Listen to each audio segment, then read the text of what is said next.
ဒီနေ့ကတော့အိမ်မှာရှိတဲ့အသီးနှံလေးတွေနဲ့ပဲဈေးဘိုးလက်တစ်တာအချမ်းမရေးလေးညညတက်တဲ့ပြီးဆုံးကလေးပဲဟင်းချိုချိုလေးကိုချစ်ပြမယ်နော်။အရင်ဆုံးအနေနဲ့ကလေးပဲ30တန်းလောက်ကိုအရင်ပြုတ်ထားလိုက်ပါမယ်ရှင်။ပြီးရင်တော့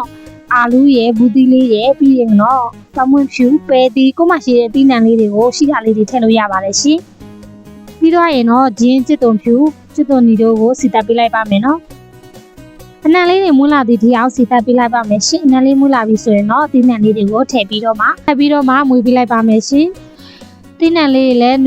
နွမ်းသွားပြီဆိုရင်တော့ခဏကားပြုတ်ထားတဲ့ကလေးပဲကိုထောင်းပြီးတော့မှထည့်လိုက်ပါတယ်ရှင်။ပြီးရင်တော့ထပ်ပြီးတော့မွေးတယ်ပေါ့နော်။ကလေးပဲကိုထောင်းပြီးတော့ထည့်လို့ဆိုရင်ပို့ပြီးတော့စားကောင်းပါလေရှင်။ပြတာအနေနဲ့ကြာညို့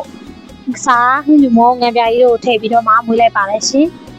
ပြီးရင်တော့ရေနွေးလေးတထားချီရနဲ့ရေနွေးလေးကိုပဲထည့်လိုက်ပါမယ်။ကဲခုဆိုရင်တော့ရေလေးလည်းခမ်းသွားပြီးတော့ပဲနဲ့အသီးရွက်လေးတွေကလည်းကျစ်သွားပြီဆိုရင်တော့သုံးဆောင်လို့ရပါပြီရှင်။ပဲကရတဲ့ပရိုတင်းနဲ့အသီးနှံငါရတဲ့ဗီတာမင်ဓာတ်တွေကြောင့်တနက်စာပဲပြည့်စုံတဲ့ဟင်းလေးတစ်ခွက်ပါရှင်။အသားဟင်းတွေဈေးကြီးနေချိန်မှာဒီလိုပြည့်စုံကလေးပဲဟင်းလေးကငွေကုန်ကြေးကျတက်တာဆုံးနဲ့ပဲပြည့်စုံဟင်းလေးတစ်ခွက်ပါပဲရှင်။လုံစားကြည့်ကြပါနော်။